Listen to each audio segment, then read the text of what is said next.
Returning to Twitter earlier this month, Kanye began tweeting a bunch of things that started off as regular old Ye. His homecoming tweet was a black cap that said 2024 on the rim. Is he hinting at a second attempt for the US presidency? That might give some context for all the madness that came next. At first, he tweeted some things in support of the women who have been protesting the draconian rules on hijab in Iran, calling on the rest of the world to support the protesters. Okay, nothing wrong with that, but things went sideways when he tweeted threats that he'd go DEFCON 3 on Jewish people. Or rather, Jewish people! He further accused the Jewish people of toying with him and blackballing anyone who opposed their agenda. Obviously, this is all super anti-Semitic, but you see, Kanye West can't be an anti-Semite. Why? Well, it's because black people are actually Jews also, which is true for some black people. But clearly, being black or any other race doesn't give you a free pass to be abusive and hateful toward them. Twitter did what any social media platform would do in response to such tweets. They deleted the tweet itself and locked Ye out of his account. Now, Twitter wasn't the only place Ye was acting up.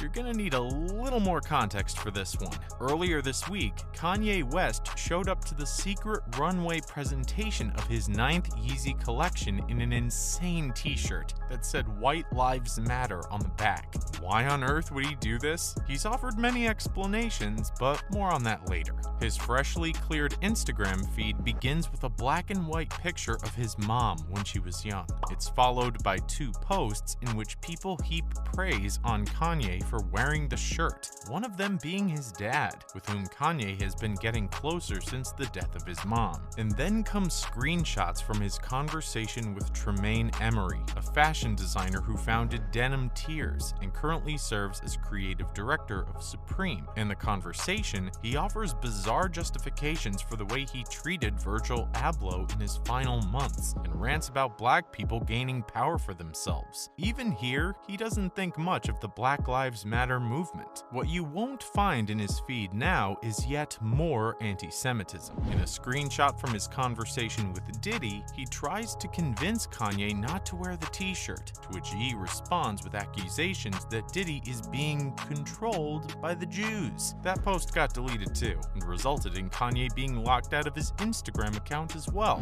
Moving on to the question on a lot of people's minds. Does Kanye have a right to his social media accounts? After all, the First Amendment grants him the right to freedom of speech, does it not? Not quite. Pay attention to the actual text of the First Amendment. Congress shall make no law abridging the freedom of speech. As much as Twitter and Facebook would love to be the American Congress, they aren't. And so the First Amendment of the Constitution doesn't apply to them. Social networks have moderation powers to police hate speech on their platform, and while they haven't always done the best possible job of it, we can agree that their work is important. After all, we couldn't get away with saying offensive and hateful things in our videos, and you couldn't get away with posting it in our comment section or anywhere else. The same accountability should apply to celebrities. Besides, it's not like Kanye is confirmed to be banned from either platform. In fact, a spokesperson for Meta confirmed the opposite. He has simply been locked out of Instagram temporarily, and he'll be allowed back inside once he's had some time to think about what he did. Twitter hasn't released a statement on the matter yet, but we're thinking that they too have just put the rapper in timeout. If even this strikes you as heavy-handed management, you might not have to worry for long,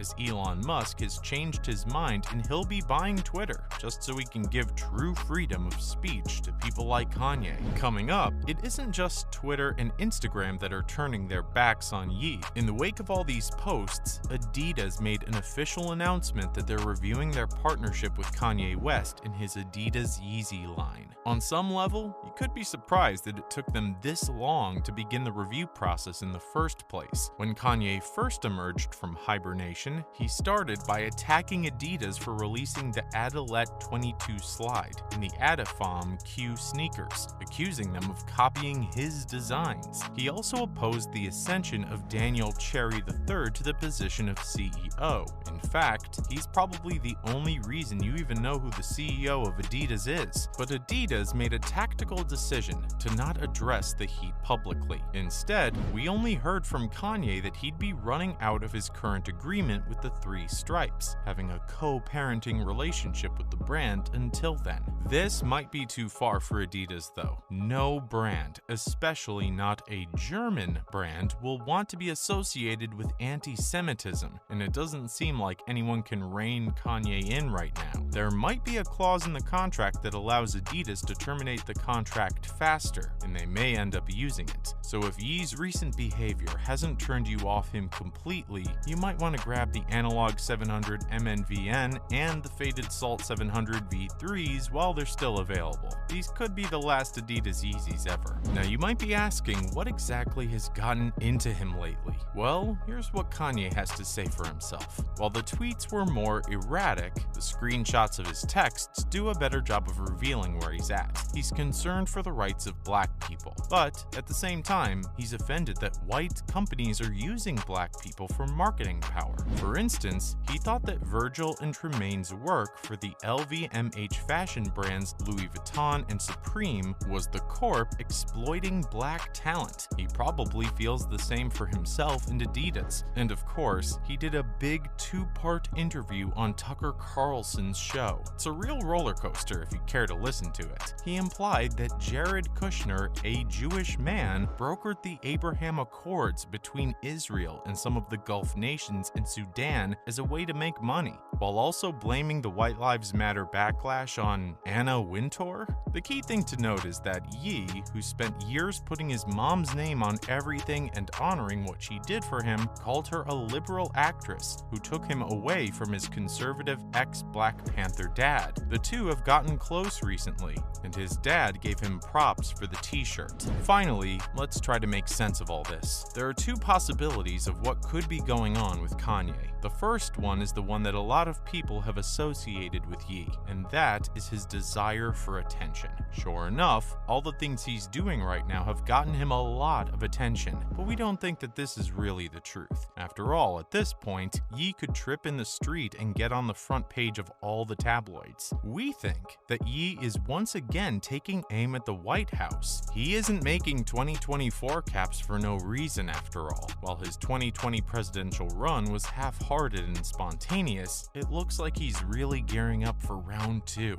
and it's happening right as Americans are turning into politics for the midterm elections. Although he's going after the Black Lives Matter movement and such, he must have realized by now that he could never be on the Republican ticket, even with endorsement from Tucker Carlson. His platform is very geared towards black rights, and that may not be something a majority of Republican voters or party members can get behind. His dad was a Black Panther, and it's possible that Ye is going to try and carry that torch. The platform he's promoting tells the black community in America that every other group in the country is out to exploit them and keep them down, even the ones that claim to be supporting them. If they really want to be empowered and topple the white establishment, vote Kanye 2024. That's it for today's video. How are you feeling about Kanye West after the events of this week? Do you think there's a place for him and his platform anymore, or is it about time that he went home? Let us know in the comment section below, and don't forget to like, share, and subscribe.